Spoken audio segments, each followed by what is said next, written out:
Hello my dear student, welcome back my YouTube channel. आज के इस वीडियो में हम आपके लेकर आए हूँ क्लास 10th विज्ञान का वायरल मॉडल पेपर। यदि आप क्लास 10th में हो और 2025 की परीक्षा देने जा रहे हो तो आपके लिए यह वीडियो बहुत ही इंपॉर्टेंट होने वाला है, क्योंकि इस वीडियो में हम आपके लेकर आया हूँ विज्ञान का वायरल मॉडल पेपर, जो आपका 2025 में 100% पेपर बनने वाला है, क्योंकि इसमें सारे question very very most important हैं। जैसा आपको पता है कि यूपी बोर्ड ने अभी कि हाल ही में सारे मॉडल पेपर जारी कर दिए हैं क्लास 10th के। तो चलो वीडियो को शुरू करते हैं। फुल सलूशन लेकर आया हूँ। आपको 20 बहुविकल्पी प्रश्न इस प्रश्न पत्र में मिलेंगे और 50 नंबर का वर्णात्मक प्रश्न रहने वाला है। आपको कमेंट में बताना है कि 20 बहुविकल्पी में आप कितने सही कर पाए हो, ताकि मैं जान सकूँ आपकी तैयारी कितनी हो चुकी है, क्योंकि इसमें सारे question very very most important हैं। बोर्ड एग्जाम की दृष्टि से वेरी वेरी मोस्ट इंपॉर्टेंट होने वाले हैं। देखिए, 2025 का प्रतिदर्श प्रश्न पत्र है। सत्र 2024-2025 का है। विषय विज्ञान का है, कक्षा 10 का है। पूर्णांक आपका 70 नंबर का रहने वाला है। मैंने 50 लाइक का टारगेट रखा है, इसलिए लाइक जरूर कर देना और चैनल पहली बार सब्सक्राइब भी कर लेना। समय आपको 3 घंटे 15 मिनट मिलने वाला है। देखिए, पूरा सोल्यूशन लेकर आया हूँ, इसलिए आपको वीडियो लास्ट तक देखना है। आपका यहाँ पर निर्देश कितना रहने वाला है? आपका यहाँ पर निर्देश आपका देख लीजिए, यहाँ पर 15 मिनट परीक्षार्थियों को प्रश्न पत्र पढ़ने के लिए निर्धारित है। तो आपको क्या करना, प्रश्न पत्र अच्छे से पढ़ना, तभी आपको पेपर स्टार्ट करना है। तो चलो मैं यहाँ पर पढ़ के आपको बता देता हूँ कैसे आपको पेपर करना है। देखिए, प्रश्न पत्र 2 खंड, खंड आ तथा खंड बा में विभाजित है। खंड आ तथा बा 3 उपखंडों में है। उपखंड फर्स्ट, सेकंड, थर्ड में विभाजित है। ताकि देखो, प्रश्न पत्र आप अच्छे से पढ़ लोगे ना, तभी आपको पेपर करना है, ताकि आपको कोई भी दिक्कत ना आए। प्रश्न पत्र के खंड आ में 20 बहुविकल्पी प्रश्न हैं, जिनको आपको ओमार शीट पर उत्तर पेन, काले और नीले पेन का यूज करके आपको भरना है। आगे यहाँ पर निर्देश हमारा क्या दिया है, आगे भी निर्देश देख लेता हूँ। आगे आपका दिया खंड आ में, ये तो हो गया। खंड बा में वर्णात्मक प्रश्न है। प्रत्येक प्रश्न के सम्मुख उनके अंक निर्धारित हैं। जितने अंक का प्रश्न है उसके अंक सम्मुख दिए हैं। खंड बा में प्रत्येक उपखंड के सभी प्रश्न एक साथ करना आवश्यक है। प्रत्येक उपखंड नए प्रश्नों से आरंभ कीजिए, अंत तक करते जाइए। सभी प्रश्न अनिवार्य हैं। क्या है? सभी प्रश्न करना अनिवार्य है। तो चलो, पहला बहुविकल्पी प्रश्न आपके सामने आ रहा है। पहला बहुविकल्पी प्रश्न देखो, बहुविकल्पी प्रश्न है, उपखंड फर्स्ट है। 2 पृष्ठों से घिरा हुआ कोई पारदर्शी माध्यम जिसका एक या दोनों पृष्ठ गोली हैं कहलाता है। वो क्या कहलाता है, ये आपको बताना है। तो इसका राइट आंसर क्या हो जाएगा? गोली दर्पण होगा, या त्रिज्या होगी, गोली लेंस होगा, या समतल दर्पण होगा। तो आपको पता है, 2 पृष्ठों से घिरा हुआ कोई पारदर्शी माध्यम जिसका एक या दोनों पृष्ठ गोली हो, गोली लेंस कहलाता है। यानी ऑप्शन नंबर सी वाला इज राइट हो जाएगा। आपको तुक्के नहीं लगाने हैं, बल्कि आपको सही और सटीक प्रश्न का चयन करना, उत्तर का चयन करना है। प्रश्न आपका दूसरा कह रहा है, प्रश्न आपका दूसरा क्या कह रहा है? प्रश्न आपका दूसरा कह रहा है कि दंत विशेषज्ञ मरीजों के दांतों का बड़ा प्रतिबिंब देखने के लिए किस दर्पण का उपयोग करते हैं? अवतल दर्पण का, समतल दर्पण का, उत्तल दर्पण का, सभी का। तो आपको पता है, जो दंत विशेषज्ञ हैं मरीजों के दांतों का बड़ा प्रतिबिंब देखने के लिए किस दर्पण का उपयोग करते हैं? अवतल दर्पण का। ऑप्शन नंबर ए वाला करेक्ट हो जाएगा। प्रश्न संख्या आपका तीसरा करा कि किसी उत्तल लेंस के सामने 2f और अनंत के बीच कोई बिंब वस्तु रखा गया है जिसका प्रतिबिंब बनेगा। इसका प्रतिबिंब कहाँ बनेगा? वास्तविक उल्टा और छोटा, वास्तविक उल्टा बड़ा, आभासी उल्टा और बड़ा, आभासी सीधा बड़ा। तो इसका राइट आंसर क्या हो जाएगा? किसी उत्तल लेंस है तो हमेशा क्या बनेगा? आभासी उल्टा और बड़ा बनेगा। यानी ऑप्शन नंबर सी वाला इज राइट हो जाएगा। प्रश्न संख्या आपका चौथा की बढ़ता हूँ। प्रश्न संख्या आपका चौथा कह रहा है कि मानव नेत्र के अभिनेत्र लेंस की फोकस दूरी को समायोजित करके विभिन्न दूरियों को पर रखी वस्तुओं को फोकसित कर सकता है। ऐसा हो पाने का कारण है ज़्यादा दूरदर्शी दोष, समंजन, निकटदर्शी दोष, दीर्घदर्शी दोष। तो आपको पता है, समंजन क्षमता आपने पढ़ा होगा कि जो कोई बड़ी दूरी वस्तु रखी हो उसको क्या कर समायोजित करके अच्छा दिखाने के लिए समंजन क्षमता का प्रयोग किया था। ऑप्शन नंबर बी वाला जो राइट हो जाएगा। प्रश्न संख्या आपका पाँचवा कह रहा है कि प्रश्न का आपका पाँचवा क्या कह रहा है? प्रश्न आपका पाँचवा कह रहा है कि कॉलम ए में दी गई राशियों का सुमेलन कॉलम बी में दिए गए एसआई मात्रों के प्रकार सही विकल्प चुनिए। यानी कि आपको क्या करना है, इसका सही विकल्प कौन सही होगा। देखो, विद्युत विभवांतर का मात्रक क्या होता है? वोल्ट होता है, ये आपको पता है। विद्युत धारा का मात्रक क्या होता है? एम्पियर होता है, ये भी आपको पता है। विद्युत शक्ति का मात्रक क्या हो जाता है? वाट हो जाएगा। प्रतिरोध का मात्रक ओम हो जाएगा। तो इस प्रकार से मान, यानी कि फर्स्ट का क्या हुआ? फोर्थ, यानी कि फर्स्ट का फोर्थ हो गया। ये 2 विकल्प हमारे नहीं होंगे, सेकंड, थर्ड और फोर्थ, थर्ड और सेकंड वाला। अब इनमें से कौन वाला होगा? देखो, फर्स्ट हो गया। विद्युत धारा का सेकंड, विद्युत धारा का सेकंड कौन है इसमें?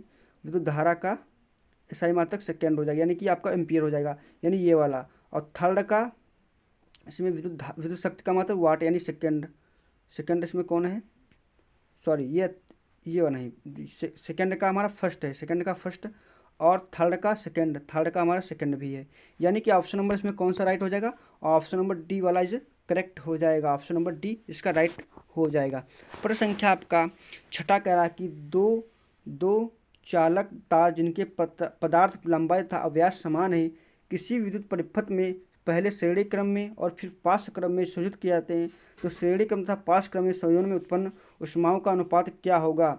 तो ऊष्माओं का अनुपात क्या होगा, 1:4 होगा। क्या होगा, 1:4 होगा। पहला वाला हमारा श्रेणी क्रम हो जाएगा, दूसरा पार्श्व क्रम में हो जाएगा, यानी समांतर क्रम में हो जाएगा। तो इसका राइट आंसर क्या हो जाएगा, ऑप्शन नंबर सी वाला करेक्ट हो जाएगा।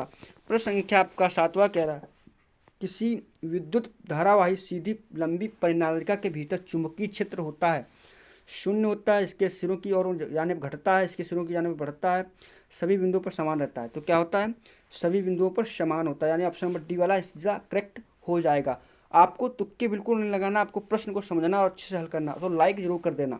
प्रश्न आपका 8वां कह रहा है, उपभाग सेकंड शुरू हो गया है। बेंजीन का संरचना सूत्र होता है, देखो बेंजीन का और सूत्र क्या होता है, C6H6 होता है ना, यही तो होता है। यानी कि इसमें डबल 6 कार्बन होगा, अब 6 हाइड्रोजन होगा। आप 6 हाइड्रोजन गिन लीजिए, देखो 1 2 3 4 5 6, इसमें क्या है 6 हाइड्रोजन है, और कार्बन 6 गिनिए, 1 2 3 4 5 6 कार्बन भी हैं। यानी कि इसका राइट आंसर क्या हो जाएगा बेंजीन का, ऑप्शन नंबर सी वाला इज द करेक्ट आंसर हो जाएगा। प्रश्न संख्या आपका, यानी कि इसमें आपको बताना कौन सा, थर्ड वाला सी वाला, इसमें बता देना सी वाला विकल्प इज द करेक्ट हो जाएगा। प्रश्न संख्या आपका 9 कह रहा है कि निम्नलिखित में से क्या बताना है, निम्नलिखित में से सजातीय श्रेणी है। सजातीय श्रेणी वो होती हैं जो एक ही ग्रुप की हो, एक ही मतलब कार्बन एक ही समीकरण की, आप मान लीजिए एक ही समीकरण की हो, जैसे कि CH4 मेथेन, क्या है ये, मेथेन हो जाएगा, मेथेन। और C2H6 क्या है, C2H6, इसी कार्बन इसकी दोगुना से 2 अधिक, यानी कि जितनी कार्बन इसकी दोगुना से 2 अधिक है ये भी, तो हमारा क्या हो जाएगा, ये हमारा क्या हो जाएगा, एथेन हो जाएगा। 2 कार्बन को क्या कहते हैं, एथेन। 1 कार्बन को मेथ कहते हैं तो मेथेन हो जाएगा, 2 कार्बन को एथ कहते हैं तो एथेन हो जाएगा, यानी ये क्या है, एक ही ग्रुप के हैं। अब यहाँ पर सेकेंड वाला देखता हूँ, सेकेंड वाला हम देखेंगे, सेकेंड वाला क्या है, तो ये वाला राइट हमारा हो गया। सेकेंड वाला देखते हैं, CH3OH CH3 देखो ये क्या है, मेथिल है, क्या है ये, मेथिल एल्कोहल है, मेथिल एल्कोहल या मेथेनॉल है। और ये क्या है, कार्बोक्सिलिक अम्ल है ना, एथनोइक अम्ल है, क्या ये, एथनोइक अम्ल, यानी कि इनके ग्रुप क्या है, चेंज है। पीछे वाला ग्रुप क्या है, ये CH3OH है, ये OH समूह, यानी कि एल्कोहल का ये कार्बोक्सिलिक अम्ल का है, यानी ये हमारा सेकंड गलत नहीं, ये गलत है। थर्ड वाला देखता हूँ C2H6, ये तो एथेन हो गया, और ये वाला क्या है, एल्कोहल का समूह का है, यानी कि ये क्या है, मेथिल एल्कोहल है, तो ये इसका भी ग्रुप चेंज है, यानी कि ये भी नहीं हो सकता है, ग्रुप एक सेम हो। अब देखिए चौथा वाला देखिए CH3OH है, OH समूह है, इसमें क्या है, OH समूह है, यानी कि इनके ग्रुप क्या है, समान है। तो यानी कि फर्स्ट और सेकेंड वाला क्या है, करेक्ट है। अब इसमें हमें सही विकल्प है, अब इसमें हमें सही विकल्प चुनना है। तो फर्स्ट और फोर्थ कौन सा इसमें है, पहला और चौथा ऑप्शन नंबर बी वाले में है, तो ऑप्शन नंबर बी वाला करेक्ट हो जाएगा। इस प्रकार से हमारा बी और सेकंड हो गया। अब प्रश्न संख्या 10वां कह रहा कि पृथ्वी की भूप्रकृति में प्राकृतिक रूप से पाए जाने वाले तत्वों या यौगिकों को कहते हैं, क्या कहते हैं, अयस्क कहते हैं, गैंग कहते हैं, खनिज कहते हैं, धातु कहते हैं। तो आपको पता है पृथ्वी की भूप्रकृति पर क्या पाए जाते हैं, खनिज पाए जाते हैं, खनिज से ही हमारा क्या बनता है, अयस्क बनता है, और गैंग बनता है, धातु निकलती हैं खनिज से। मेन पहला क्या हमारा खनिज भूप्रकृति में पाया जाता है, तो इसका राइट आंसर क्या हो जाएगा, ऑप्शन नंबर सी वाला राइट हो जाएगा। प्रश्न संख्या आपका 11 क्या है कि दांतों का क्षय कब प्रारंभ होता है, मुंह का pH मान 5.5 से अधिक होने पर, मुंह का pH मान 5.5 से कम होने पर, मुंह का pH मान 7 होने पर, इनमें से कोई नहीं। तो आपको पता है कि pH, देखो दांतों का क्षय कभी हुआ जब अम्ल ज़्यादा होगा, तो आपको पता है अम्ली कहाँ से कहाँ स्टार्ट होता है, 0 से मतलब आपका 7 तक होता है, उससे ऊपर क्षारीय होता है, 7 उदासीन होता है। तो आपको बताना है कि दांतों का क्षय कब होगा, जब कम होगा ना, pH मान कम होगा, यानी कि मुंह से इसमें क्या होगा, 5, हाँ ये वाला बी वाला राइट हो जाएगा। मुंह का pH मान 5.5 से कम होने पर क्या होगा, दांतों का क्षय होना, घिसना प्रारंभ हो जाएगा। प्रश्न संख्या आपका 12 कह रहा कि अभिकथन जिंक सल्फ्यूरिक अम्ल के साथ अभिक्रिया करके जिंक सल्फर तथा हाइड्रोजन गैस बनाता है, यह एक विस्थापन अभिक्रिया है। यानी कि आपको क्या इसमें क्या विस्थापन अभिक्रिया है। अब इसका तर्क क्या कह रहा है कि जिंक ऑक्सीजन के साथ अभिक्रिया करके जिंक ऑक्साइड बनाता है, जिंक Zn। पहला हमारा क्या है, इसमें पहला समीकरण बनाते हैं। पहला हमारा Zn किसके साथ, H2SO4 के साथ अभिक्रिया करता है, तो क्या बनाएगा, तो Zn क्या करेगा, हाइड्रोजन को विस्थापित कर देगा, तो ZnSO4 हो जाएगा प्लस H2 हो जाएगा। तो यानी कि ये हमारा क्या है, ये तो पहला वाला हमारा ये अभिकथन तो सही हमारा। अब सेकंड तर्क हमारा क्या कर रहा है, जिंक ऑक्सीजन से अभिक्रिया करके जिंक ऑक्साइड बनाता है, यानी कि Zn प्लस O2 इसके साथ अभिक्रिया करके क्या होगा, क्या ZnO बना देगा, तो नहीं बनाएगा। क्यों, क्योंकि नवजात ऑक्सीजन होगी तभी आपका क्या होगा, ये बनाएगा। तो यानी कि सेकंड वाला तर्क गलत है। तो हमारा इसमें कौन सा सही हो जाएगा, दोनों अभिकथन तथा तर्क सही, तर्क अभिकथन का सही स्पष्टीकरण नहीं है। तो इसका राइट आंसर क्या आ जाएगा, ऑप्शन नंबर ए वाला ही करेक्ट हो जाएगा, ए वाला राइट हो जाएगा। प्रश्न संख्या आपका 13 कह रहा कि निम्नलिखित रासायनिक समीकरण को पूरा कीजिए। NaOH प्लस यहाँ पर क्या लिया जाए कि CH3COONA बन जाए। तो यहाँ पर क्या लिया जाए, देखो यहाँ पर देखिए आपका क्या COO है, यानी कि कार्बोक्सिलिक अम्ल है, और पहले आगे क्या CH3 है, तो यहाँ पर CH3 और COO है, H गैप हो गया, यानी कि हमारा क्या हो जाएगा, कार्बोक्सिलिक अम्ल लिया जाएगा, यानी कि एथिल। ये हमारा क्या होगा, सेकंड वाला ऑप्शन करेक्ट होगा। यहाँ पर अगर सेकंड वाला ऑप्शन भर देंगे तो हमारा क्या बन जाएगा, ये समीकरण पूरा हो जाएगा, CH3COOH ये भरेंगे तो यहाँ पर क्या होगा, H2O बाहर निकल जाएगा, यहाँ पर Na क्या हो जाएगा, इसमें जुड़ जाएगा, बस हमारा ये समीकरण पूरा हो जाएगा। तो इसका राइट आंसर क्या हो जाएगा, ऑप्शन नंबर बी वाला राइट हो जाएगा। प्रश्न संख्या आपका उपभाग तीसरा, यानी कि आपका बायोलॉजी से आ गया। प्रश्न की 14 करा कि अंतःश्वसन के दौरान वायु प्रवाह का सही मार्ग कौन सा है। तो आपका सही मार्ग कौन सा है, नासाद्वार, यहाँ पे नासाद्वार, कंठ, ग्रसनी, श्वासनली, फेफड़े, नासामार्ग, नासाद्वार, श्वासनली, ग्रसनी, कंठ, कुपिकाएं, कंठ, नासाद्वार, ग्रसनी, फेफड़े, नासाद्वार, ग्रसनी, कंठ, श्वासनली, कुपिकाएं। तो इसका राइट आंसर क्या हो जाएगा, तो इसका right answer option number D हो जाएगा, क्योंकि देखो नासाद्वार के बाद ग्रसनी स्टार्ट हो जाती है, तो ऑप्शन नंबर डी वाला इज द करेक्ट आंसर हो जाएगा। प्रश्न संख्या आपका 15 कह रहा है, प्रश्न संख्या आपका 15 क्या कह रहा है, प्रश्न संख्या आपका 15 कह रहा है कि निम्नलिखित कथन तथा कारण को पढ़कर दिए गए विकल्पों में से सही विकल्प का चयन कीजिए। यानी कि आपको क्या करना है, सही पढ़ना है, इसके बाद जो नीचे उसमें से सही विकल्प का चयन करना है। कथन पहला कह रहा है इसमें पिता से प्राप्त क्रोमोसोम से बच्चों के लिंग का निर्धारण होता है, तो सही, क्रोमोसोम से प्राप्त होते हैं। कारण क्या है, मानव पुरुष में XY गुणसूत्र होते हैं, तो होते हैं या नहीं भाई, XY होते हैं। और स्त्री में क्या होते हैं, स्त्री में आपका क्या होता है, देखो यहाँ पर XY ये पुरुष के हो गए, और स्त्री क्या होते हैं, XX होते हैं ना। तो यानी कि हमारा क्या हो जाएगा, राइट हो जाएगा, यानी कि कथन और कारण दोनों सही हैं। तो इसका राइट आंसर क्या होगा, कथन और कारण दोनों सत्य हैं, और कारण कथन की सही व्याख्या करता है, यानी ऑप्शन नंबर ए वाला राइट हो जाएगा। प्रश्न संख्या आपका 16 कह रहा है विद्युत आवेग के प्रवाह की सही दिशा कौन सी है। यानी प्रवाह की आपको बताना है, इसमें सही दिशा कौन सी है ये आपको बताना है। तो इसका राइट आंसर कौन सा हो जाएगा, तो इसका राइट आंसर आपका क्या हो जाएगा, इसका right answer option number A, इसमें आपको क्या हो जाएगा, ऑप्शन नंबर ए वाला राइट हो जाएगा। ये जो है इधर को, ये डेंड्राइट हैं क्या इधर को जा रहे हैं, तो इसका मतलब ये इसकी क्या है, आपस में जा रहे हैं, तो इसका राइट आंसर क्या हो जाएगा, ऑप्शन नंबर ए वाला ही करेक्ट हो जाएगा। प्रश्न संख्या आपका 17 कह रहा है कि थायरॉक्सिन के बारे में कौन सा कथन सही नहीं है, मतलब गलत कौन है। थायरॉक्सिन के संश्लेषण से लो अयस्क होता है, सिया शरीर में कार्बोहाइड्रेट, प्रोटीन, वसाओं को उपचय करता, गलत, ये नहीं, ये थायरॉक्सिन हार्मोन का श्रावण करता है। यानी कि उसका राइट आंसर क्या, मतलब गलत उसमें कौन है, ऑप्शन नंबर बी वाला गलत है। और देखो थायरॉक्सिन थायराइड हार्मोन भी श्रावित करता है, थायरॉक्सिन संश्लेषण के थायराइड ग्रंथ को भी आयोडीन की आवश्यकता होती है। तो इसका राइट आंसर क्या आ जाएगा, ऑप्शन नंबर बी वाला राइट हो जाएगा। यह शरीर में कार्बोहाइड्रेट, प्रोटीन और वसाओं का उपचय नियमन नहीं करता है। प्रश्न संख्या आपका 18 कह रहा कि निम्नलिखित चित्र में भाग ABC किस क्रम में होते हैं, यानी ABC किस क्रम में, तो ए हमारा दिया यहाँ पर मुकुलन, ये मतलब ये दिया आपका, तो ये प्रांकुर है। और आपका बी हमारा क्या है, बी हमारा यहाँ पर क्या हो जाएगा, बी हमारा क्या हो जाएगा, बीज पत्र हो जाएगा। और ये हमारा बीज पत्र हो गया, बी बीज पत्र होगा, और ये क्या होगा, मूलांकुर होगा, यानी नीचे वाला भाग क्या है, मूलांकुर, मूल है ना, जड़ है। तो ऑप्शन नंबर क्या हो जाएगा, ऑप्शन नंबर सी वाला करेक्ट होगा। देखो ए हमारा क्या दर्शा रहा, प्रांकुर यानी कि अंकुर, और बी हमारा बीज पत्र दर्शा रहा, और हमारा सी नीचे वाला क्या है, मूल अंकुर है, तो मूल हो जाएगा, ऑप्शन नंबर सी वाला करेक्ट हो जाएगा।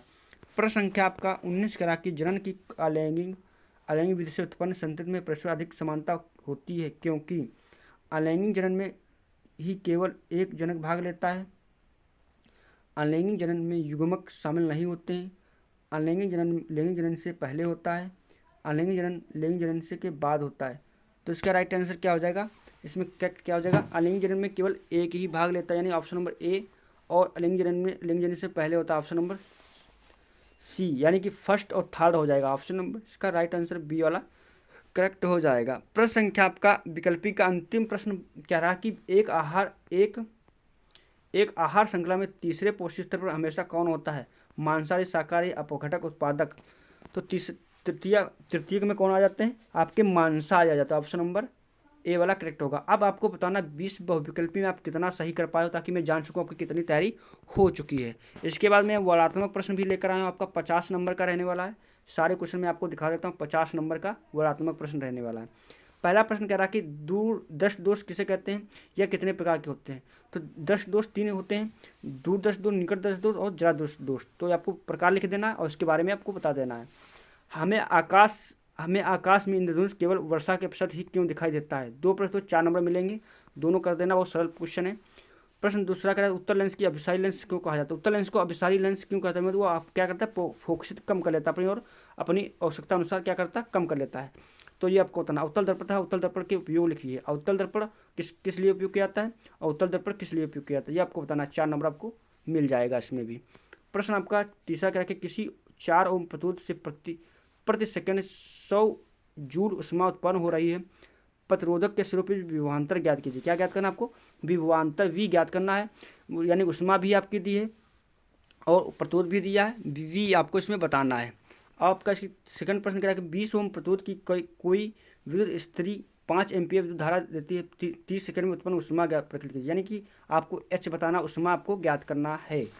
प्रश्न आपका चौथा करा कि 2 चुंबकीय क्षेत्र रेखाएं एक दूसरे पर छेद क्यों नहीं करती, यानी कि 2 चुंबकीय क्षेत्र रेखाएं एक दूसरे को प्रतिच्छेदित क्यों नहीं करती, क्योंकि इनके सिरों के बीच जो आपका धनात्मक क्या होता है, एक ही प्रकार के धनात्मक और ऋणात्मक होते हैं, जो आपको एक दूसरे को क्या करते हैं, प्रतिच्छेदित करते हैं, यानी दूर दूर हटते हैं। चुंबकीय क्षेत्र रेखाओं के गुण लिखिए। किसी चुंबकीय क्षेत्र में स्थित विद्युत धारा चालक पर आरोपित बल कब अधिकतम होता है, ये आपको बताना है। ये सारे question very very most important, इनको स्क्रीनशॉट लीजिए या इनको नोट कर लीजिए। अगर ये इसकी पेपर की पीडीएफ लेना चाहते हो तो मेरा टेलीग्राम चैनल ज्वाइन कर लीजिए, वहाँ आपको इस पेपर की पीडीएफ मिल जाएगी। प्रश्न संख्या आपका यहाँ पर अथवा मौका है, यानी कि ऊपर वाला अगर नहीं कर पाया तो नीचे वाला भी कर सकते हो। 6 नंबर मिलेंगे, 2 में से आपको एक करना है। फ्यूज तार विद्युत शत्रु का बचाव किस प्रकार करता है। धारावाही परिणालक के उपयोग ज्ञात कीजिए। किन अवस्थाओं में स्थायी विद्युत चुंबकीय प्राप्त किया जाता है। परिपथ आरेख खींचकर उत्तर की पुष्टि कीजिए। 6 नंबर इसमें भी आपको मिल जाएगा। प्रश्न संख्या आपका यहाँ पर उपखंड आप शुरू हो जाता है सेकेंड वाला, यानी कि आपका किसका केमिस्ट्री से शुरू हो जाता है।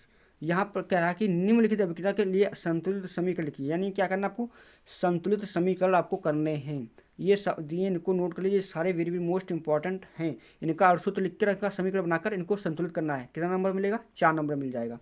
इसी प्रकार से छठा कह रहा है कि निम्न कारण बता दीजिए। प्लेटिनम, सोना एवं चांदी का उपयोग आभूषण बनाने के लिए किया जाता है। निष्कर्षण प्रक्रम में कार्बोनेट एवं सल्फाइड आयस को ऑक्साइड में परिवर्तित किया जाता है। ये आपको इसमें बताना है, 4 नंबर मिलेगा। इसके बाद प्रश्न का 7वां का है कि सहसंयोजी आबंध किसे कहते हैं। सहसंयोजी आबंध के 2 लक्षणों को लिखिए। निम्नलिखित के आईपीएससी नाम लिखिए। आईपीएससी आपको इसमें नाम बताना है।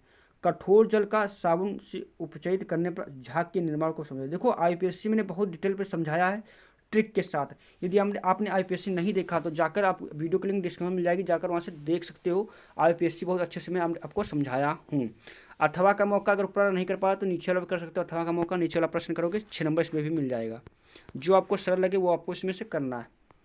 निम्न की टिप्पणी लिखना, विकृत गंधता, रेडाक्स अपक्रिया, एस्टिकल अपक्रिया, तो ये आपका सरल हो जाएगा, तो इसको आपको कर लेना है। 6 नंबर इसमें मिल जाएगा। उपखंड 3 शुरू जाता है, यानी कि बायोलॉजी जीव विज्ञान से। जैव निम्नीकरण और गैर जैव निम्नीकरण आप पदार्थों के बीच अंतर स्पष्ट कीजिए। निम्नलिखित चित्र में अंतःस्रावी ग्रंथों को नामांकित चित्र द्वारा दर्शाना है। ये चित्र दिया, इसका अंतःस्रावी ग्रंथि को आपको नामांकित चित्र सहित आपको दर्शाना, बताना, इसकी व्याख्या करना है। प्रश्न संख्या आपका 10वां क्या है, निम्नलिखित गद्यांश को पढ़कर उत्तर दीजिए। आपको इसको क्या करना है, इसको अच्छे से पढ़ना है। और जो नीचे इसके प्रश्न दिए हैं, क्या दिए हैं, नीचे इसके जो प्रश्न दिए हैं, लिंग धारण वंशानुगमन कैसे हो सकता है, मानव में बच्चे का लिंग धारण कैसे होता है, इसको पढ़ लेना अच्छे से। इसके नीचे उत्तर देना आपको बहुत अच्छे से, 4 नंबर इसमें मिल जाएगा, बहुत सरल है, क्वेश्चन कर लेना। प्रश्न संख्या आपका 11 कह रहा कि मानव आहार नाल का आरेख बनाइए और इसमें निम्नलिखित भागों को नामांकित चित्र की मुख्य कृषिका, अमाशय, छोटी आंत आदि को दर्शाना आपको चित्र बनाकर। देखो ये बहुत ही इंपॉर्टेंट है, ये बोर्ड एग्जाम में 100% आता है। स्त्री केसर का स्वच्छ एवं नामांकित चित्र आरेख बनाइए, इसमें प्राग नली की वृद्धि और बीजांड में उसको प्रवेश करते हुए दिखाइए, 6 नंबर मिलेगा। आपको अच्छे से वर्णन करना, तभी आपको 6 नंबर मिलेगा। तो इस प्रकार से मैंने पूरा पेपर समझा दिया, बता दिया, सारे क्वेश्चन फुल सोल्यूशन करा दिया। वीडियो अच्छा लगा लाइक, चैनल को सब्सक्राइब कर लेना ऐसे वीडियो पाने के लिए। Thanks for watching this video.